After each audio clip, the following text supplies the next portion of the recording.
নমস্কার বাঙালি। কিছু ভৌতিক, কিছু অলৌকিক গল্প দিয়ে সাজানো আমাদের বিশেষ নিবেদন প্রেতজনি। আজ তোমাদের জন্য স্কন্দপোতার মহাশ্মশান গল্প পাঠে ও তথাগত চরিত্রে আমি রাজ, সুরজিতের চরিত্রে তন্ময় মণ্ডল, গ্রাফিক্সে রোহান। শুরু হচ্ছে আজকের এপিসোড স্কন্দপোতার মহাশ্মশান।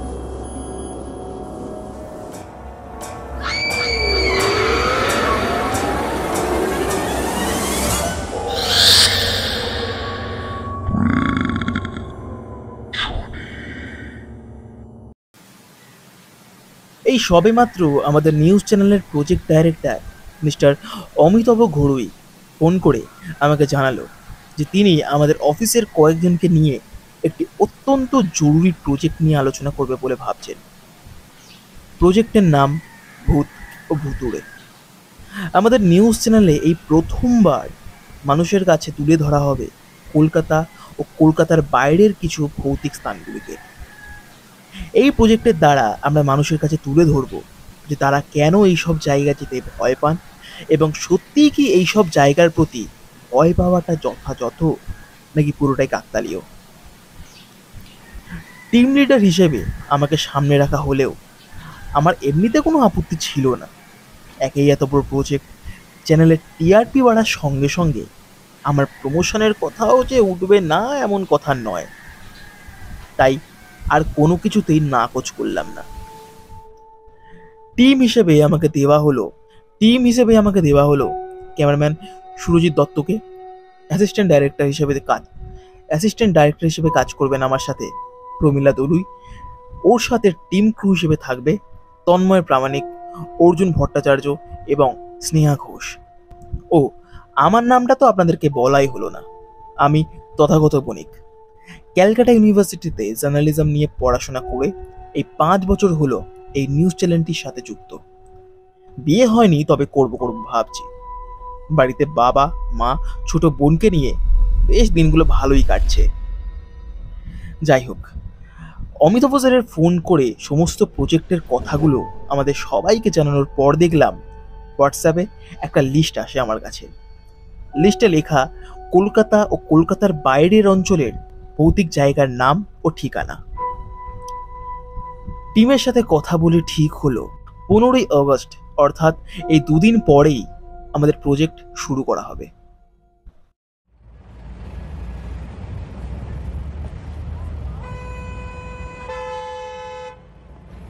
ট্রামে, বাসে, ট্যাক্সিতে ঘুরে ঘুরে যতটুকুনি বুঝতে পারলাম, এই কলকাতায় খুঁজলে ভগবানকে পাওয়া গেলেও যেতে পারে, তবে ভূত নয়।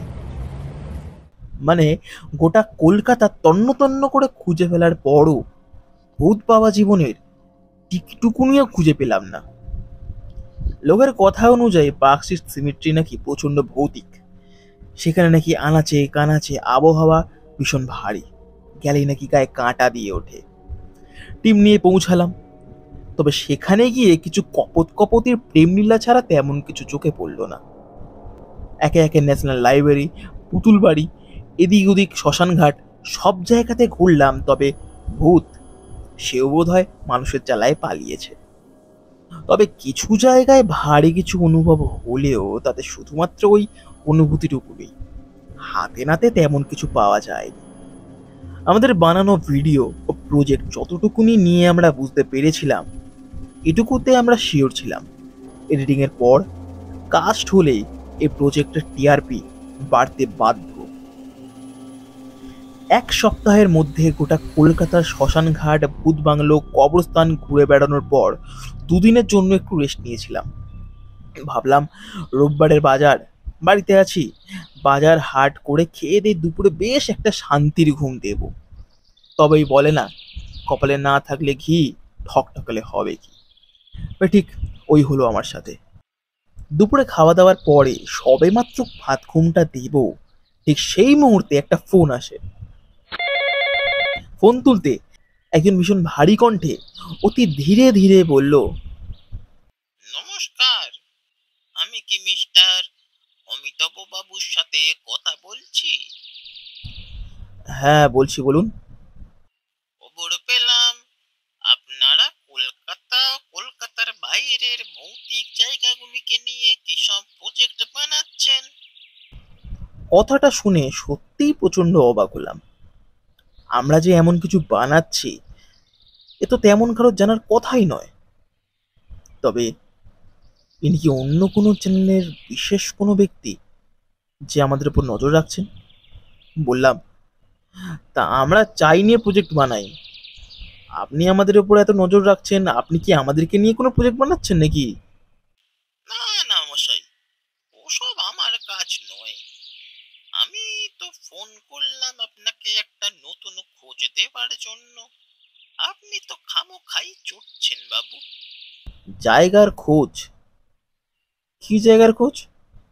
দেখুন অমৃতবাবু বাবু, এইসব কলকাতার পুরাতন হন্টেড প্লেসগুলো এক্সপ্লোর তো অনেক হলো।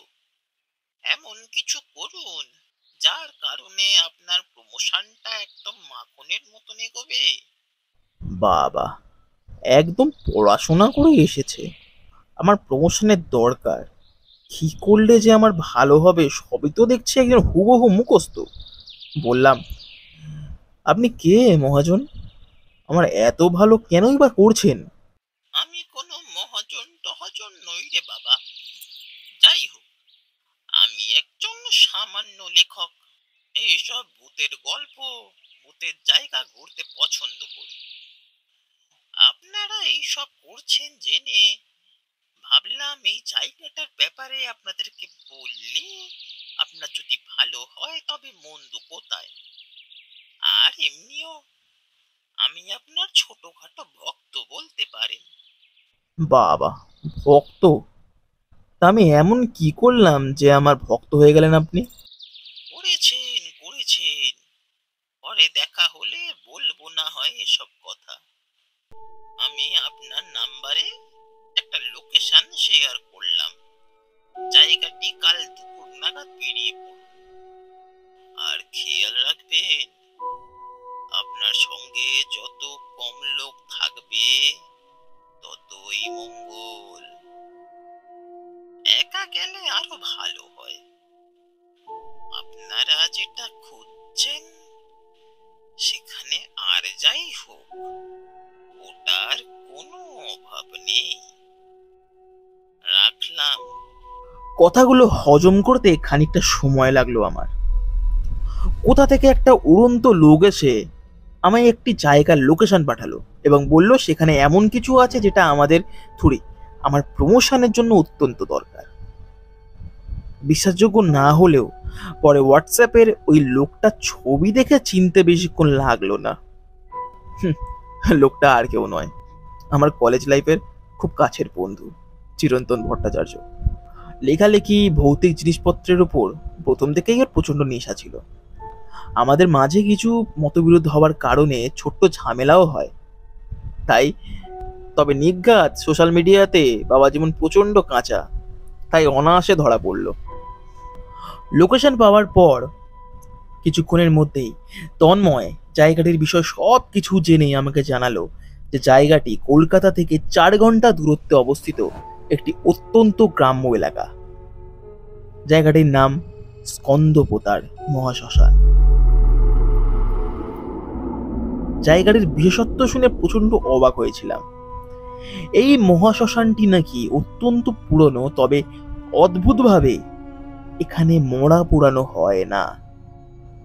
শ্মশান যাত্রীরা এই শ্মশানে নাকি মরা পোড়াতে আসতে ভয় পায়। এখনো অবধি এমন কোনো শ্মশান যাত্রী নেই যাদের মুখে এই শ্মশানের নামে দুর্নাম শোনা যায়নি। অর্থাৎ স্কন্দপুতার মহাশ্মশান বন্ধ হয়ে পড়ে রয়েছে বহুকাল হলো। তবে শুধুমাত্র রাতে নয়, দিনেও সেখানে এমন অনেক কিছু অনুভব করা যায় যা মানুষ খালি চোখে দেখতে পায় না। এর থেকে বেশি আমরা কিছু পেলাম না। টিমকে কথাটা জানাতে প্রায় সবাই সেখানে যেতে রাজি হলো, তবে আমি কাউকে নিয়ে যেতে রাজি হলাম না। একমাত্র সুরজিৎ অর্থাৎ ক্যামেরাম্যান বাদে আমি কাউকেই নিয়ে গেলাম না। যথাযথ কারণ সবাই জানতে চেয়েছিল, তবে সবাইকে বলেছিলাম যে ওই জায়গায় বেশি লোক নিয়ে যাওয়ার অনুমতি নেই। তাই আমি আর সুরজিৎ গেলাম, দরকার পড়লে তোমাদেরকে ডেকে নেব। পরের দিন দুপুরবেলা হতে না হতেই আমি ও সুরজিৎ তন্ময়ের গাড়িটি নিয়ে বেরিয়ে পড়লাম।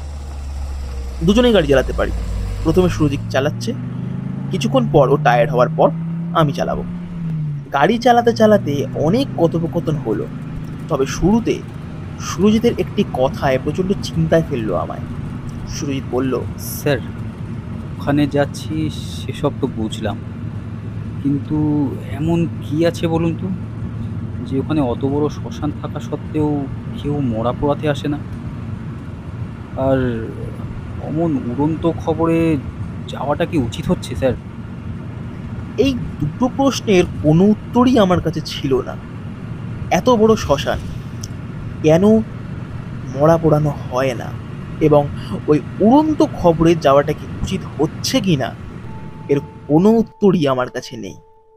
শুধুমাত্র বললাম, সুরজিৎ, কিছু জিনিস প্ল্যান ছাড়াও মাঝে মাঝে করতে হয়। প্রথমত, এতে মানুষ একদম অন্যরকম অভিজ্ঞতার সম্মুখীন হয়, এবং এই কংক্রিট লোহার জঙ্গল থেকে বেরিয়ে যদি একটু অ্যাডভেঞ্চার করা যায় তবে ক্ষতি কোথায়? কথাগুলো সুরজিৎকে আশ্বাস দেওয়ার জন্য বললেও আমার মনে কোথাও যেন একটা মাছের কাঁটার মতন কিছু খচখচ করছিল। দুপুর গড়িয়ে বিকাল 6টা নাগাদ পৌঁছালাম স্কন্দপোতায়। লোকজন একদম নেই বললেই চলে। যে কটা ঘরবাড়ি দেখা যাচ্ছে তাদের মধ্যে বেশিরভাগই নয় দরজা বন্ধ, নয়তো আমাদেরকে দেখে দরজা বন্ধ করে দিচ্ছে। শ্মশানের কিছুটা আগে একটা চায়ের দোকানে দাঁড়ালাম। দোকানটা একদম ফাঁকা। দোকানের লোকটাও এই সবেমাত্র দোকানপাট গোছাচ্ছে। তবে আমরা বলতে সে আবার চা বসালো। কিছুক্ষণ পর দোকানের লোকটা আমাদের হাতে চা এনে দিতে বললাম, তা কাকা, গ্রামে কি কেউ থাকে না? মানে একদম ধুধু করছে, ফাঁকা, কাউকে তো দেখতেও পাচ্ছি না। চায়ের দোকানের লোকটা চায়ের দোকানের ভিতর থেকে ভুরু কুচকে একবার আমাদের দিকে দেখলো, তারপর বলল, লোক? এ রাতের বেলায় স্কন্দপোতায় লোক খুঁজছ? জানো না নাকি এখানে রাতে মানুষ না, ভূতেদের দেখা মিলে? কথাটাই কি হাসবো নাকি ভয় পাবো ঠিক বুঝলাম না। সুরজিৎ হাসলো বটে, তবে আমার মুখ দেখে সেটাকে সামনে নিল। বলল, কাকা, বলছি এখানে শ্মশানটা কোন দিকে বলতে পারবে? কথাটা শুনে লোকটা আবারও কেমন যেন অদ্ভুত ভঙ্গিতে পুরো কুচকে আমাদের দিকে তাকালো। বলল, শ্মশানের ঠিকানা জেনে কি করবে? আরে আছে কিছু কাজ, তুমি বলো না। তা সে আপনি কাজ করুন বা শ্মশানে মরতেই যান, আর তবে একটা কথা বলে দিচ্ছি, যাচ্ছেন যান, তবে ও শ্মশান কিন্তু রাতে জেগে ওঠে। হাজার বিপদ ঘটলেও দূর দিগন্তে কিন্তু কোনো সাহায্যই পাবেন না। সাবধান। কথাটা শুনে সুরজিৎ আমার মুখের দিকে একবার তাকালো। আমি সুরজিতের মনের ভয়টা দূর করবার জন্যই বলে উঠলাম, আরে বাবা, ওসব বাদ দিন, শ্মশানটা কোন দিকে বলুন না। কথাটা শুনে লোকটা রাস্তা বরাবর আঙুল দেখিয়ে বলল, সোজা চলে যান, দেখবেন একটা অসত্য গাছ আছে, ওর ধার দিয়ে চলে গেলেই শ্মশানে পেয়ে যাবেন। তবে সাবধান, সাহায্য কিন্তু কেউ করবে না।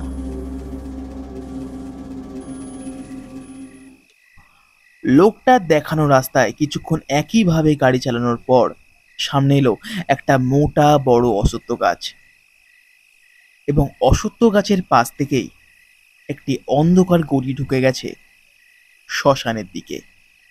রাস্তা থেকে সুরজিৎ বলল, স্যার, এখান দিয়ে গাড়িটা নিয়ে যাওয়াটা না উচিত হবে না।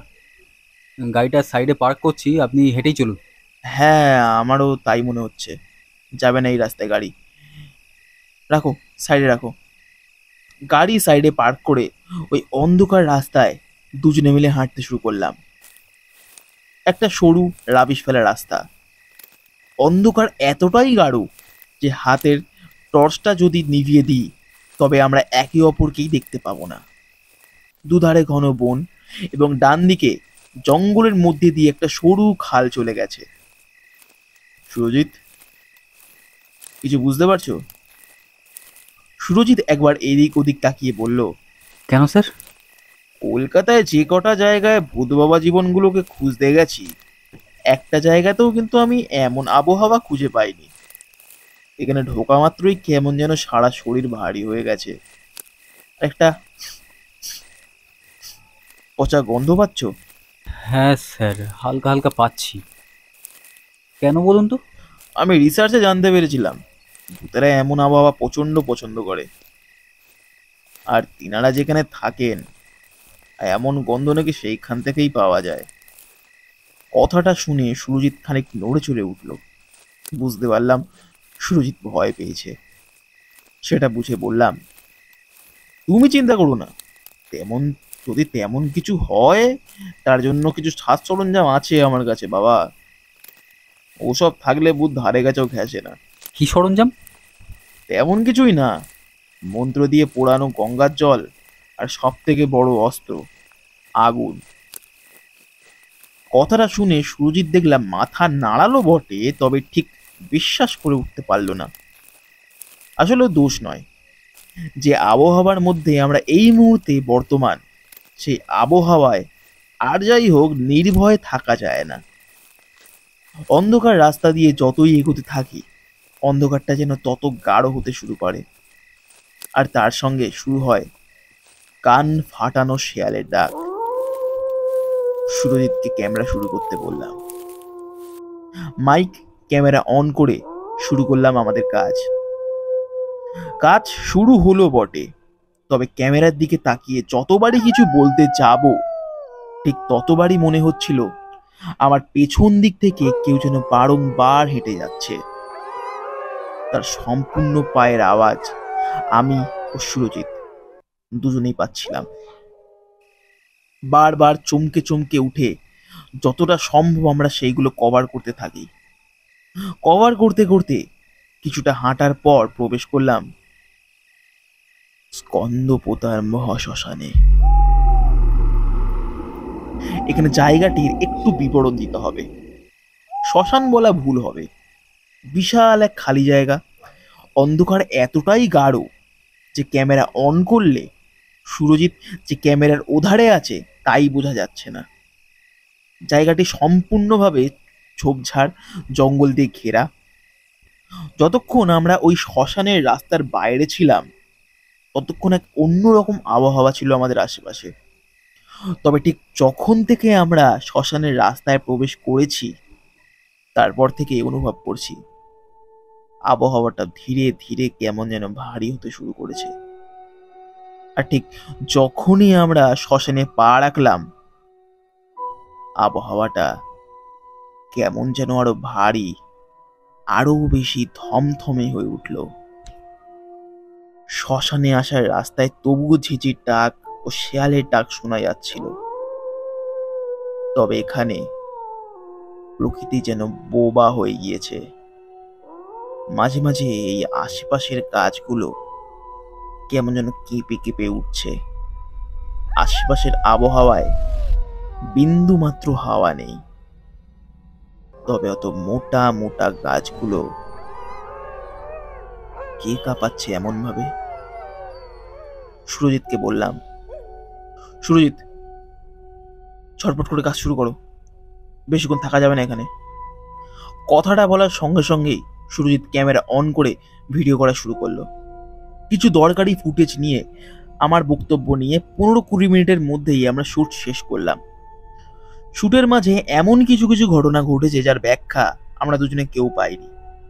মাঝে মাঝে এদিক ওদিক থেকে ছুটে আসা পায়ের আওয়াজ, মরা পোড়ার গন্ধ, এবং এইগুলো কেউ আরো ভয়ঙ্কর করে তুলছিল বিনা হাওয়াতে গাছের পাতা হঠাৎ হঠাৎ করে নড়ে ওঠা। এইগুলোকে তোয়াক্কা না করে যতটা সম্ভব তাড়াহুড়ো করেই আমাদের কাজ শেষ করে সবে মাত্র বাড়ি ফেরার পথে বেরোবো, ঠিক সেই সময় সুরজিৎ বলে উঠল, স্যার, আমরা যে রাস্তাটা দিয়ে আসলাম, রাস্তাটা কোথায় গেল বলুন তো? কথা শুনে সত্যি আমার প্রাণ পাখি যেন বুক ফেটে মুখ থেকে বেরিয়ে যায় যায় অবস্থা। হ্যাঁ, ঠিকই তো। যদি খুব ভুল না হয় আমরা ওই ওই গাছটার নিচ থেকেই তো এলাম। রাস্তাটা গেল কোথায়? যেই জায়গায় কিছুক্ষণ আগে একটা অন্ধকারাচ্ছন্ন রাস্তা ছিল, সেই জায়গায় এই মুহূর্তে হয়ে দাঁড়িয়েছে ঘন বন। প্রথমে ভাবলাম আমাদের মনের ভুল হচ্ছে, হয়তো রাস্তাটা অন্য পাশে আছে, তবে না।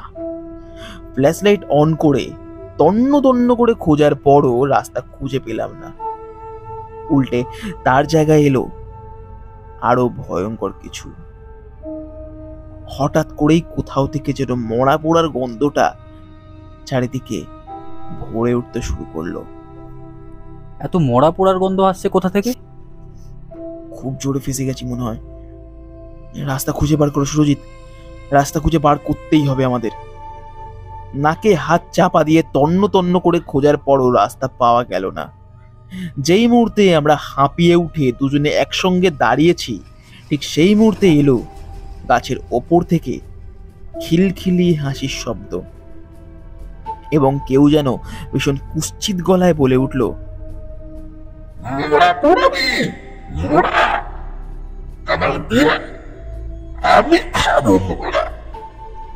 কথাটা শুনে প্রায় থতমতকে হুমড়ি খেয়ে পড়ল সুরজিৎ। এ বাবা, ওঠো ওঠো সুরজিৎ, যাই হোক করে আমাদের রাস্তাটা খুঁজে বার করতেই হবে, নয়তো আজ আমাদের রেহাই নেই। ছোট ছোট রাস্তা খোঁজার জন্য আমরা এদিক ওদিক ছুটলাম, তবে রাস্তা কোনোভাবেই পাওয়া গেল না। উল্টে আমি প্রচন্ড বুঝতে পারছিলাম আমাদের পেছনে না জানি কেউ অনবরত ছুটে চলেছে, এবং তার সঙ্গে ভেসে আসছে দূর থেকে ওই একই আওয়াজ।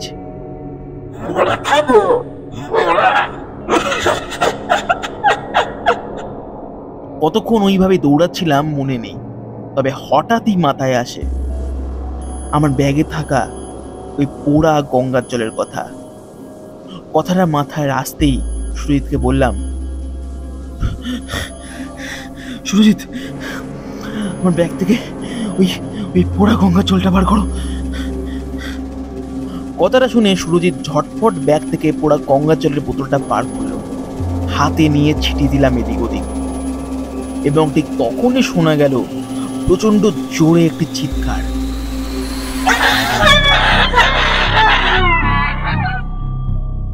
এবং দেখতে পেলাম আমাদের সামনে সেই শ্মশানের বাইরে যাবার রাস্তা। ওই দেখো, ওই দেখো রাস্তা। ছোট ছোট সুরজিৎ, ছোট। হ্যাঁ স্যার, চলুন। দুজনে মিলে ঊর্ধ্বশ্বাসে ছুটতে শুরু করলাম। ছুটতে ছুটতে সুরজিৎ প্রচন্ড চিৎকার করে দেখলাম মাটিতে পড়ে গেল। পিছনে ঘুরে দেখলাম সুরজিৎ সজোরে পড়েছে মাটির উপরে। ইস, পড়লে কি করে? জলদি ওঠো ওঠো। সুরজিৎকে নিয়ে উঠিয়ে আবার দৌড়াতে শুরু করলাম। ছুটতে ছুটতে গিয়ে গাড়ির সামনে দাঁড়ালাম এবং গাড়ির দরজা খুলে ভেতরে গিয়ে বসলাম। সবে মাত্র গাড়ি স্টার্ট দেবো, ঠিক তখনই দেখলাম গাড়িটি কোনোভাবেই স্টার্ট নিচ্ছে না। অনেকবার চেষ্টা করার পরও ফল একই। অবশেষে বললাম, সুরজিৎ, গাড়ি বোধহয় কোনোভাবেই আর স্টার্ট হবে না আজকে। গাড়ি তো শ্মশানের এলাকার বাইরেই আছে, বোধ হয় না ওরা আমাদের কোনো ক্ষতি করতে পারবে। সব দরজা লক করো, লক করে দাও। আজ রাতটা গাড়িতেই কাটাই, কাল ভোরের আলো বেরোতে না বেরোতেই তারপরে যাওয়া যাবে। কথাটায় সুরজিৎ সম্মতি দিল। দুজনে মিলে গাড়ির প্রত্যেকটা দরজা ভালো করে লক করে জানালাগুলোতে ছোট ছোট কাপড় আটকে দিলাম, যাতে বাইরের কোনো কিছু আমাদের চোখে না পড়ে। চোখ খুললো কিছু লোকের আওয়াজে। দাদা, ও দাদা, দরজাটা খুলো। দরজাটা খুলবেন নাকি? হলো? ভাঙবো নাকি দরজা? দরজাটা খোলো না। দরজা বেশ কয়েকজন মিলে ঠোকাঠুকি করছে। চোখটা ডলতে ডলতে পাশের সিটে তাকালাম, দেখলাম সুরজিৎ নেই সেখানে। দরজা খুলে বাইরে যেতে না যেতেই সেই আগের দিনের চাওয়ালাটা প্রায় হুমড়ি খেয়ে পড়লো আমার উপরে। বারণ করেছিলাম তোমাদের, বারণ করেছিলাম তো, বলেছিলাম এ শ্মশান মোড়া চায়, মোড়া। শুনলে না আমার কথা। চলো, দেখবে চলো। অতগুলো লোকের মাঝে আমি যেন এখন অবাক হয়ে দাঁড়িয়ে আছি। কি হয়েছে, কেনই বা এরকম তারা করছে, কোনো কিছুই বুঝতে পারলাম না। চাওয়ালা লোকটা যখন হাত ধরে আমাকে শ্মশানের রাস্তায় নিয়ে গেল, তখন কিছুটা হাঁটতে দেখলাম একটা জায়গায় বেশ কয়েকজন লোকের গোলযোগ কিছু একটি ঘিরে দাঁড়িয়ে আছে। এই সরো সরো, সরো, সরো না, সরো। এই দৃশ্যটি দেখার পর মনে হয়েছিল আগের দিন রাতে ওই ঘটনার মধ্যে হয়তো আমার মৃত্যু ঘটলেই ভালো হতো, তবে হয়তো আজ আমার চোখের সামনে সুরজিতের মৃতদেহ আমায় আর দেখতে হতো না। রাবিশ ফেলা রাস্তায় কাল যখন হুমড়ি খেয়ে সুরজিৎ পড়েছিল, হয়তো সেই সময় অন্ধকারে দেখিনি। ইটে মাথা থেঁতলে পড়ে আছে সুরজিৎ, কিন্তু কাল রাতে যাকে উঠিয়ে নিয়ে আমি গাড়িতে নিয়ে গেলাম এবং যে রাতেও আমার সঙ্গে ছিল, তবে সে কে ছিল? আচ্ছা, এই ঘটনাটা বললে এখানে কি কেউ বিশ্বাস করবে? ওটা কি সুরজিৎই ছিল, নাকি স্কন্দপোতার কোনো অলৌকিক মায়া? চাওয়ালা লোকটার কথা আমার কানে বাজতে শুরু করলো। স্কন্দপোতা মোড়া চায়, মোড়া। স্কন্দপোতা মোড়া চায়। স্কন্দপোতার শ্মশানে পড়ে রইলাম, হতাশ, আশাহীন, হেরে যাওয়া আমি, এবং সুরজিতের মৃতদেহ।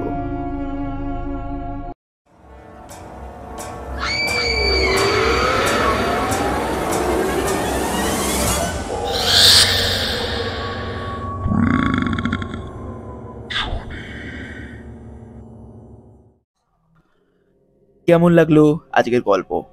আশা করছি আজকের গল্প তোমাদের ভালো লেগেছে, এবং ভালো লাগলে অবশ্যই একটি লাইক, সাবস্ক্রাইব এবং কমেন্ট করতে ভুলো না। শেয়ার করে দিও তোমার বন্ধু বান্ধব ও প্রিয়জনদের সঙ্গে। অবশ্যই আমাকে ইনস্টাতে ফলো করতে ভুলবে না, সেখানে আমি আমার সম্পূর্ণ একটা আলাদা রূপ তোমরা দেখতে পাবে। ওখানে নানান রকম কমেডি টাইপ ভিডিও আমি বানাই, আর রিসেন্টলি প্রচণ্ড ভালো ভালো ভিডিও আসছে, প্লিজ ফলো করতে কিন্তু ভুলো না। আমি ফিরছি পরের বৃহস্পতিবার ঠিক রাত 11টায়।